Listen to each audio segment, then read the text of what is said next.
You ever have one of those years that start off like, this is it, this is my era. And then halfway through, you're just trying to figure out what era you've actually walked into. Well, that's been 2025. It's not over yet, but it already feels like a long season of holding patterns. A year that's more buffering than breakthrough. The energy's been low, the motivation missing, and the plans postponed indefinitely. It's like the universe has been saying, sweetheart, I'm not done marinating your blessings yet. Could you please sit down? Some years roar, other years whisper. 2025 has been more of a polite cough from the universe. Not bad, not great, just happening. Like an awkward text that says, we need to talk, but never follows up. We came into the year with all this big energy, this new chapter, new identity vibe. And yet somehow we've all ended up quietly introspective. Like we accidentally walked into a meditation retreat when we were looking for a brunch spot. But maybe that's the plot twist. Instead of slaying, we're being asked to sit, to breathe, to unlearn the idea that life has to be dramatic to be meaningful. It's Wednesdays.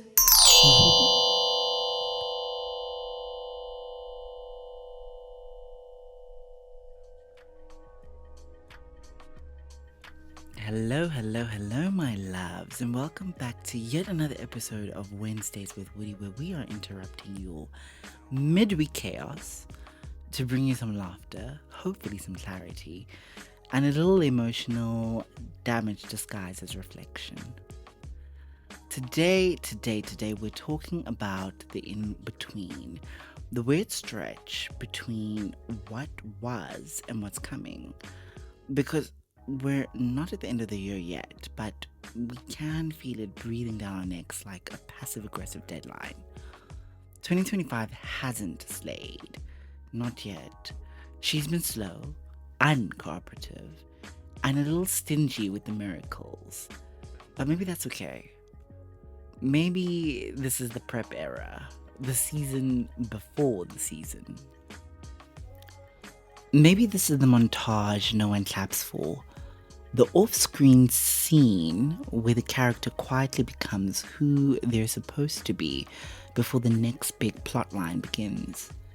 Because as much as we crave grand transformation, life mostly happens in the subtle shifts, in the quiet moments that look like nothing but feel like everything. This year has been the year of half finished everything. Half finished goals, half read books, half started new habits. Everyone I know came into January, shouting, new city, new job, new body. But by March, we were all whispering, new nap schedule. My sister and I started a 75-day hard challenge. Again and again and again and again. I think we made it to day 4. I must have convinced myself on one of the repeat starts that lemons count as electrolytes in self-love. The audacity, the delusion, the excellence. But maybe that's okay. Maybe the goal was never to finish the challenge. Maybe it was just to try again and again and again. To remind ourselves that even in failure, there's forward motion. That's showing up, even briefly. It counts for something. Because not every chapter needs a dramatic ending. Some just need a pause and a laugh. And if I'm being honest, we've all been in our flop era at least once this year. Lord knows I have. The kind where you set an alarm for 6 a.m. with disciplined energy, then hit snooze until 8:45. That's the human condition. We start out as heroes of our own story, and then we spend half the movie trying to figure out what the script is. But the real flex isn't discipline. It's learning to be gentle with yourself when discipline doesn't show up. You know what's been funny though about 2025? It hasn't been chaotic. It's been madness, but it hasn't been chaotic. It's been quite still, and that's its own kind of weird. We're so used to chaos that calm feels suspicious.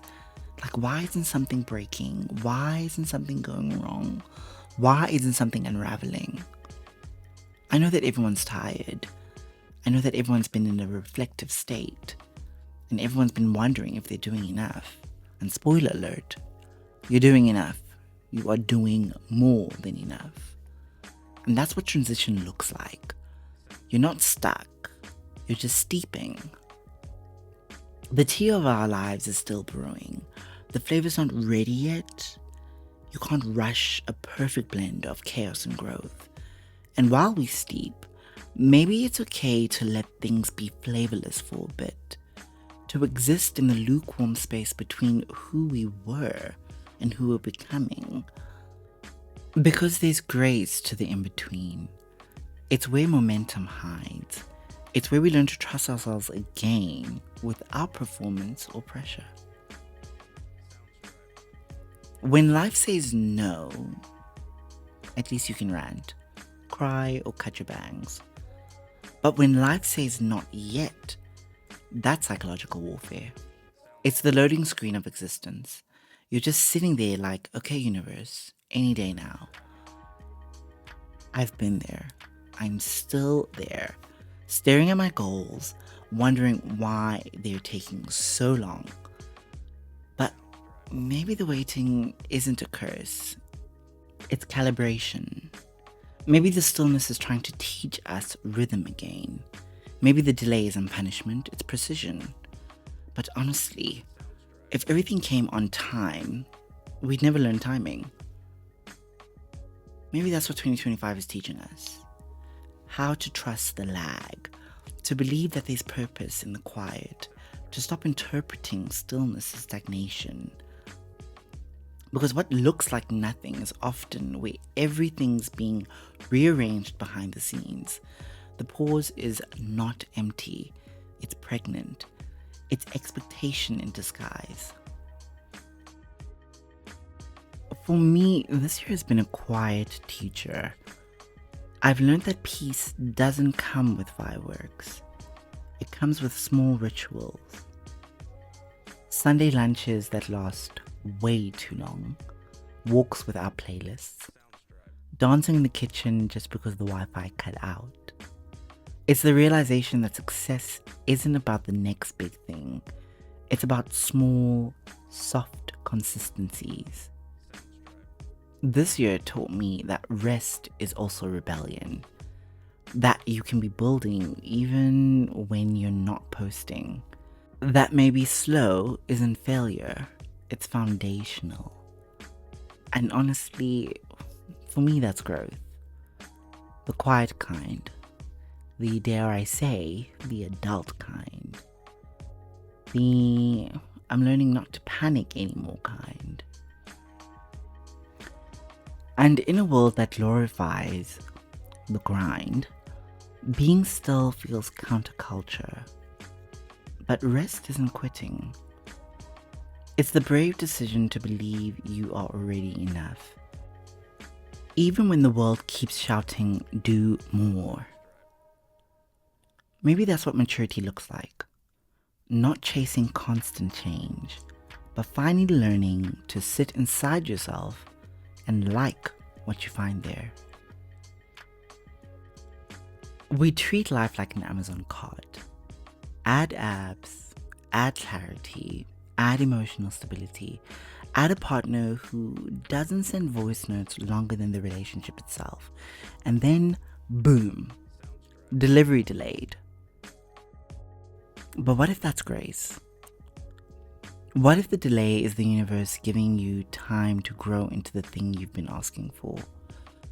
Because the truth is, blessings require bandwidth. And maybe we're just not fully charged yet. Sometimes, what feels like waiting is really widening our capacity, our hearts, our resistance. The pause is not a stop, but a stretch. And maybe instead of rushing towards what's next, we need to expand where we stand. Learn to love the place between desire and delivery. Because that's where most of life actually happens. And so here we are, October. Not quite at the finish line, but close enough to start reflecting on the race. The air is shifting, the energy is becoming a little softer. People are tired, but hopeful. It's like we all know something's ending, but we're not quite sure what's beginning. So maybe this isn't about ending cycles. Maybe it's about carrying grace into the next one. Because the truth is, there is still time.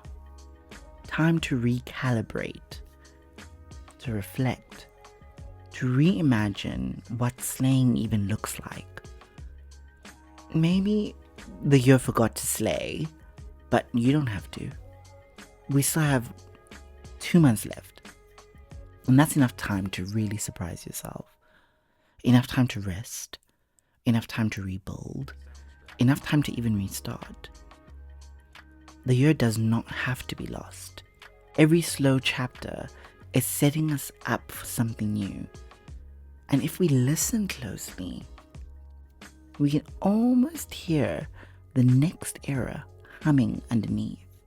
So wherever you are, whether you're thriving or just surviving, know this: you haven't missed your moment. This year is not over. It might just be warming up for a grand finale. This has been Wednesdays with Woody, your midweek reminder that even if 2025 forgot to slay, you can still finish strong, soft, and just a little unhinged. I'll see you next week. Love, light, and laughter, and a generous serving of delusion. Until then, ciao.